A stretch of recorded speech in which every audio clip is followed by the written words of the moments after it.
Remember, a company culture does not come from the company. It comes from the people. The people within the company make up that culture. Encourage those that love working for your company, that they are showing the wonderful things about the passion and care for the organization. You're listening to Bridge the Gap Season 5, a podcast dedicated to informing, educating, and influencing the future of housing and services for seniors. Powered by sponsors AccuShield, Connected Living, Hamilton Captel, Inquire, One Day, LTC REIT, It's Never Too Late, Meridian Capital Group, Salinity, The Bridge Group Construction, and produced by Salinity Marketing. Welcome to Bridge the Gap Contributor Wednesday. I'm Chris Heinz. It is that time again to dive in deep into the wonderful world of hiring. Now, I'm not sure if you've heard it or not, but supposedly there's a hiring crisis. Yes, I know we all know because we are living it. The reality is there are many ways to find candidates today. Some ways are easier than others, but none are easy. The reality is there is no silver bullet. There is no one way. The leaders we speak with know that it will take multiple approaches to be successful in finding the right talent. Let me make one suggestion. When you find someone who you believe is a good fit, don't wait to hire them. There is no written rule anywhere that you must interview 3 candidates before you can hire.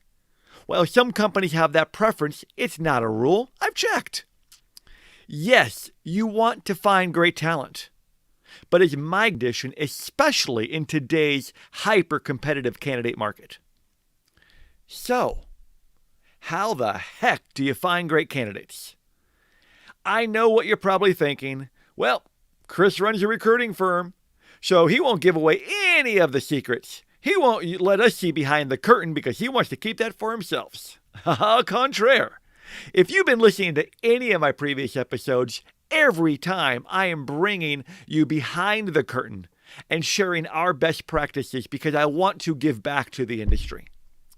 I firmly believe that we should mutually share our gifts and capabilities. Now, if you were to ask a magician how you do that trick, their typical response is, very well. But I'm not going to go there. So let's look behind that curtain. And let's talk about the several ways that you can find the right talent. The first, employee referrals. I truly hope that your company has a robust employee referral program.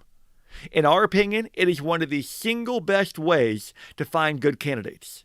After all, your employees understand the culture, the work, and they know who would be a good fit with the team and who wouldn't.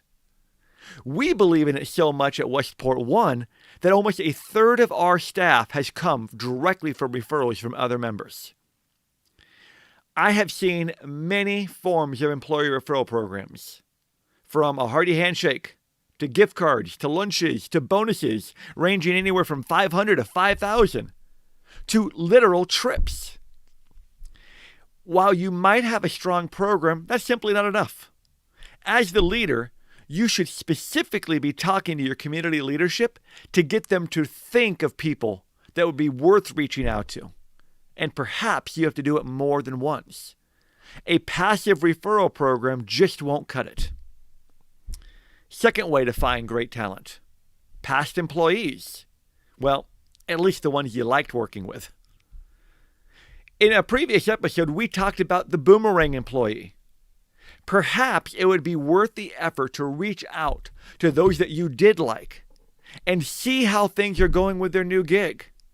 Maybe it is not all that it was cracked up to be. The third way, job boards.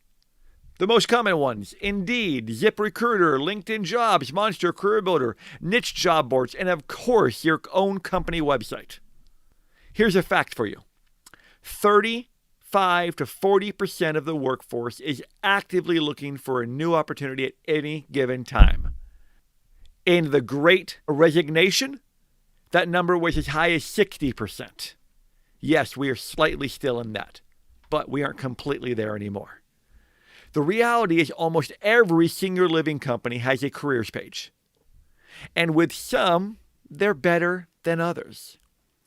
But the real truth is not nearly as many candidates come to the company careers page as they do to the other job boards.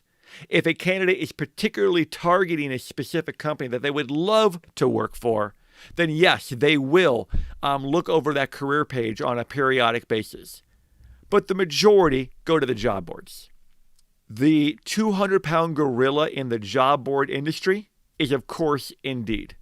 Some organizations have expressed to us that they get great value from Indeed, while others complain that they are paying out their, let's call them ears, for the sponsored ads, but they just don't get much from it. In a future episode, we will talk further about effective job board ads, but I simply want to say, make sure you got a good one. For the purposes of candidate sources, it is truly worth evaluating job boards to determine if they're worth it to you. Most of you are probably already doing so. But I caution you to keep a solid eye on the costs so that you could definitively define if you are finding value. If you are not evaluating it and keeping an eye on those costs, your monthly expenses can reach the thousands very quickly with little to show for it. The next way to find great candidates, LinkedIn. LinkedIn is a very powerful tool if used correctly, but it requires effort to first build your connections. Second, by adding value and engaging in the content of others while creating some content of your own. And third, through messaging. The great news is there is a lot of content creators in our senior living world that are amazing. So you have lots of things to be able to engage with. And in the market we're in right now, I don't know about you, but I can't scroll for more than 15 seconds on LinkedIn without seeing someone who's recently accepted a new position, and LinkedIn is great at promoting that. If you build your network of connections and you have the ability to interact with those connections, then you can reach out to them via messaging. But just remember a couple of things about LinkedIn messages. If someone doesn't respond, it doesn't mean they don't like you. It doesn't mean they aren't interested. It might literally mean they never saw it. Most people don't live on LinkedIn the way that many recruiters do. So they may never notice that they have a new message on the website or on the app. And the message that goes to them via email itself may go directly into their spam folder, or maybe to an email that they rarely use. The good news is those that are actively looking for a position, they are most active on the site, and you will have a better opportunity of them actually responding to your message. But it does not hurt and can be a tremendous value to reach out to your connections and let them know about an opportunity. The next, recruiters. Hi there, remember me? Your friendly neighborhood senior living recruiter? Yeah, recruiters. Over my almost 25 years, I know that we are not the right solution for every position. It would not be a good business decision for a company to fill every role through a recruiter. We aren't cheap. But when you do have a position that is hard to fill, or a confidential replacement, or a role that simply you do not have the time to wait and see if other methods will work. Maybe you've tried many of the other approaches that we've discussed, and you just did not find the candidates that you needed. That's when you call in the cavalry. But let me let you know, a good recruiter will be a valued consultant to you. A good recruiter won't try to shove misfit candidates at you. A good recruiter will find candidates that you probably won't find on your own.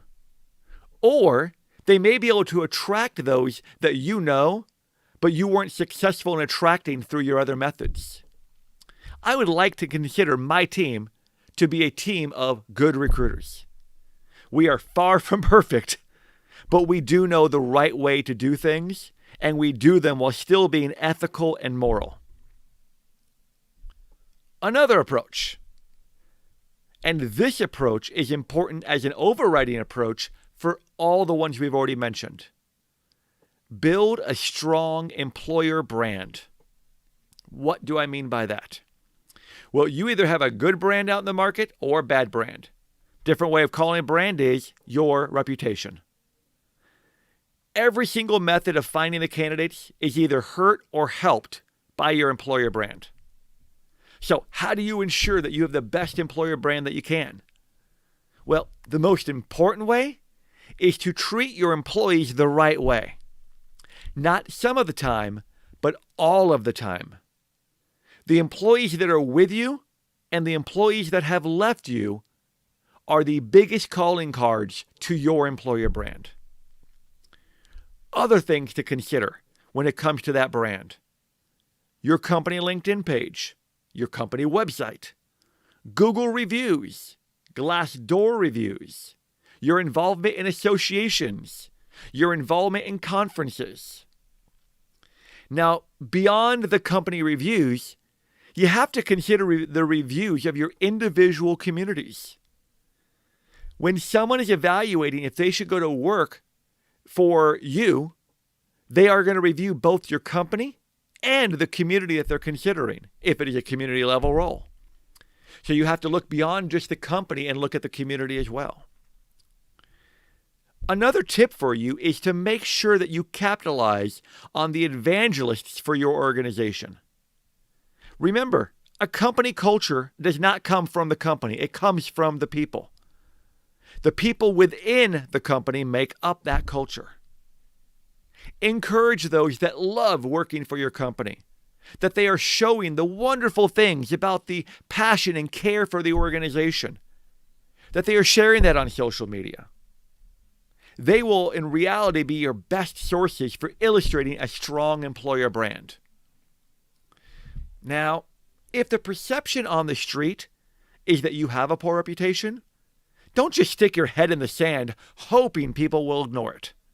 Be proactive to improve it. Whoever in your company has control over your Google, Glassdoor, Indeed company pages, respond to negative reviews without trying to be defensive. If the company went through a senior leadership change, scream it from the rooftops and work as hard as you can to get into as many media streams in our industry as possible. The fact is, perception will not change overnight, but you can work to improve the reputation one employee at a time. And don't be naive if you do have a negative reputation. Don't be defensive. Work on ways to improve it. So there are several ways to find great candidates. I truly hope that you have gained a nugget or two, and that you can use one or two of these ways to find your next great hire. But let me end with a statement of caution. If you have great strategies to find the right candidates, but you have a poor interviewing process, or you don't have a compelling story to share as to why someone would want to come to work with you, you will lose those that you found. I've done previous episodes on both of these subjects, so if you need a refresher, go and check them out. It's now time for our mindset moment. There is so much chaos going on in the world today. Each of our lives are filled with distractions, challenges, and opportunities. We have people coming at us from every direction, both in person and electronically. Many of these things are entirely out of our capability of control. For example, to my knowledge, we can't control the weather. We can't control the government or our politicians, except with our votes. We can't control what other people do in general, and on and on and on. With so many things out of our control, one option is to find a corner in your house or your office, curl up in a ball, and rock back and forth. Or we can choose to focus on the things that we do have control over. There are things in both our personal and professional lives where we can maintain both sanity and control. And if we focus on these things, we'll be in a much better position for success and happiness. The 4 things that we have control over: what you say, how you respond, what you do, and how you think. First, what you say. In the previous days of our life, what you said was purely from a verbal standpoint.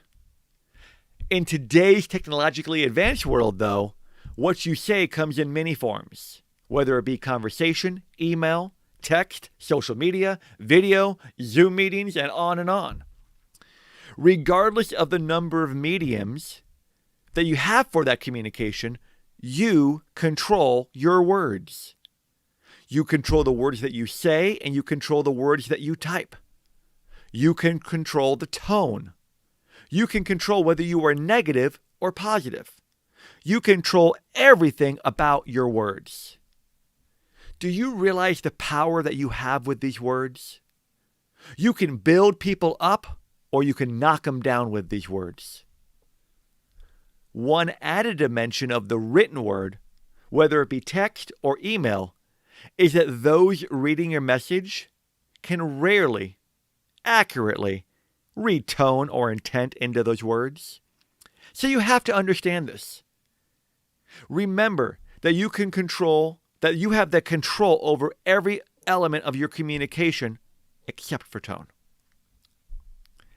The second thing you have control over, how you respond. And what I mean by that is you say something, verbally or in written form, and then somebody else says something. How you respond will make a difference in that interaction. Everything I just mentioned about what you say holds true for how you respond. But I wanted to make a specific point to keep how you respond front of mind. The third thing you have control over is what you do. Let me start out this one by stating that rarely can you control the actual results. But you do have control over what you do, and you have full control over your effort. While you can simply follow Nike's advice and just do it each and every day, I would suggest that you plan your days and your weeks to give yourself the best chance to be productive. An important element of effective planning includes creating a prioritization list. What are the things that you must do tomorrow in order for you to consider it was a day of impactful effort? And then after those 3 or 4 things maximum, what are the next batch of things that are most important? Then everything else, if it gets pushed from day 1 to day 4, isn't going to hurt you. But don't let those things that are prioritized not get completed. Once you've created that list, do 2 things. Block out dedicated time on your calendar to actually do the task, and then stick to that time block. Since you know the things that you need to do, and you've blocked out the time to do them, the second recommendation is, why don't you plan what you're going to say in both verbal and written form? I know, it's a crazy concept to be fully prepared for both when to do things and what you're going to say. It's crazy, but hey, it just might work. The fourth thing that you have control over, in addition to what you say, how you respond, and what you do, the fourth is control what and how you think. If you recall from a couple episodes ago, we discussed having a growth mindset. But I want to touch on a couple additional things here. If you want a refresher on that, go back to that episode. You and you alone control your mind.